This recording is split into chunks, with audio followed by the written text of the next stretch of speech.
வணக்கம் மக்களே. இன்னைக்கு மல்லி சீரியல் என்ன விறுவிறுப்பான விஷயம் அப்படின்னு பார்க்கலாம் வாங்க. என்ன நடக்குதுன்னு பார்த்தீங்கன்னா, மல்லி வந்து வெண்பாவை மறக்க முடியாமல் ரொம்ப கஷ்டப்படுறா. அதுவும் இல்லாத இதுதான்டா சாக்குன்னு சொல்லிட்டு என்ன பண்ணுறாருன்னா, பாபு வந்து எப்படியாவது இவளை கல்யாணம் பண்ணி கொடுத்துடணும், கல்யாணம் பண்ணி கொடுத்தா தான் நம்ம மரியாதையோடு வாழ முடியும் அப்படின்னு சொல்லிட்டு வீட்டுக்கு தரகரை வர சொல்கிறாங்க.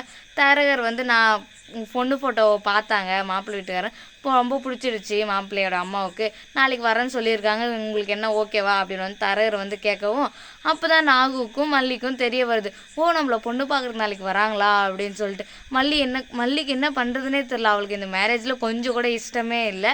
ஏன்னா இப்போ தான் ஒரு பிரச்சனையிலேருந்து வெளியே வந்திருக்கான், அதுக்குள்ளே இன்னொரு பிரச்சனையா அப்படின்ற மாதிரி அவள் ஒரு பக்கம் யோசிச்சிருக்கவும், அவர் வந்து பாபு வந்து நாளைக்கு எல்லாம் ரெடி பண்ணி வச்சுருங்க அப்படின்னு எல்லாமே ரெடியாக இருக்கும், பொண்ணுக்கும் இந்த கல்யாணத்தில் சம்மதம் அப்படின்னு தரகர் சொல்லி அனுப்பிச்சிடுறாங்க. நாளைக்கு கண்டிப்பாக பொண்ணு பார்க்க வராங்க அப்படின்னு சொல்லிடுறாரு. அதுக்கப்புறம் என்ன நடக்குதுன்னு பார்த்தீங்கன்னா, போய் மல்லிக்கிட்ட பார்த்தா மல்லி சோறு போட்டு வச்சுருக்காங்க அவங்க அண்ணி. அவள் சாப்பிடாமலே உட்காந்துருக்கா.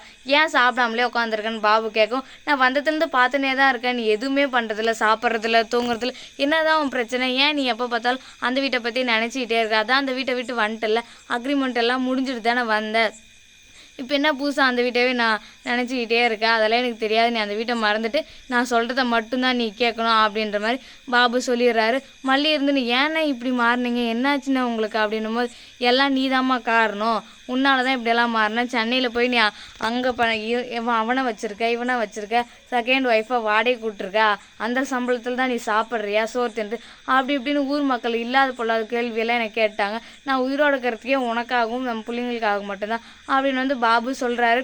இனிமேல் என்னால் நீ அசிங்கப்பட மாட்டேன்னு, கொஞ்ச நாள் எனக்கு டைம் கொடு, கண்டிப்பாக நீ சொல்கிற பையனை தான் நான் கல்யாணம் பண்ணிப்பேன், வேறு யாரையும் நான் கல்யாணம் பண்ணிக்க மாட்டேன் அப்படின்னு வந்து மல்லி சொல்கிறாங்க. இல்லை, இவ்வளோ நாள் உன்னை விட்டு வச்சதே போதும், இவ்வளோ நாள் நீ எனக்கு வாங்கி கொடுத்த பெருமையே போதும், நான் உன்னை சுதந்திரமாக தான் வச்சுருந்தேன், உன்னை நம்பி விட்டதுனால தான் நீ போய் அங்கே போய் அந்த மாதிரி வேலை பார்த்துட்டு வந்த, அதை வந்து ஊர் மக்கள் வந்து என்னை வந்து எப்படியெல்லாம் பேசினாங்க, இதை விடவா உன்னை நான் ரொம்ப வார்த்தையால் கொடுமைப்படுத்துகிறேன். அவள் மல்லி என்ன சொல்ல, இது வரைக்கும் எங்கள் அண்ணன் வந்து எனக்கு பாசத்தை மட்டும் தான் காட்டி வளர்த்தார், இப்போ தான் வார்த்தையாலே என்னை கொல்றாரு அப்படின்ற மாதிரி மல்லி சொல்லிடுறா. நான் எங்கம்மா வார்த்தையால் கொல்றேன், ஊர் மக்கள் என்னை கொன்னதை விடவா நான் உன்னை கொல்றேன், ஆல்ரெடி நான் செத்துட்டேம்மா, உனக்கு தெரியலையா அப்படின்ற போது, ப்ளீஸ் அண்ணா என்னை கொஞ்சம் நம்புங்க, இனிமேல் அந்த வேலையெல்லாம் நான் பார்க்க மாட்டேன், அந்த வீட்டுக்கு நான் போக மாட்டேன், கண்டிப்பாக நீங்கள் சொல்கிற பையனை நான் கல்யாணம் பண்ணிப்பேன், கொஞ்சம் எனக்கு டைம் கொடுங்க, இன்னும் நான் கல்யாணம் பண்ணிக்கிற மன நிலைமைக்கு இன்னும் வரல, எனக்கு புரியல என்ன மன நிலைமைக்கு வரல, வீட்டில் பொண்ணு பார்க்க வீட்டில் வந்து மாப்பிள்ளை பார்க்க நான் ஆரம்பித்தாவே கல்யாணம் பண்ணுறதுக்கு மன நிலைமை வந்துடணும், உனக்கு என்ன வரலன்ற, எனக்கெல்லாம் தெரியாது, நாளைக்கு பொண்ணு பார்க்க வருவாங்க, ஒழுங்கு மரியாதை வந்து ரெடியாகி நிற்கிறேன், நாகும் அவளை ரெடி பண்ணி கூப்பிட்டு வரேன் அப்படின்னு சொல்லிட்டு பாபு வந்து ரொம்ப கோவமாக மல்லிக்கிட்ட பேசிட்டு போயிடுறாங்க. மல்லி என்ன பண்ணுறதுனே தெரியாமல் ஒரு பக்கம் குழப்பத்தில் இருக்கிறாங்க. இந்த வீடியோ பிடிச்சிருந்தா லைக் பண்ணுங்கள், ஷேர் பண்ணுங்கள், கமெண்ட் பண்ணுங்கள், மறக்காம நம்ம சேனலை சப்ஸ்கிரைப் பண்ணிக்கோங்க. நன்றி.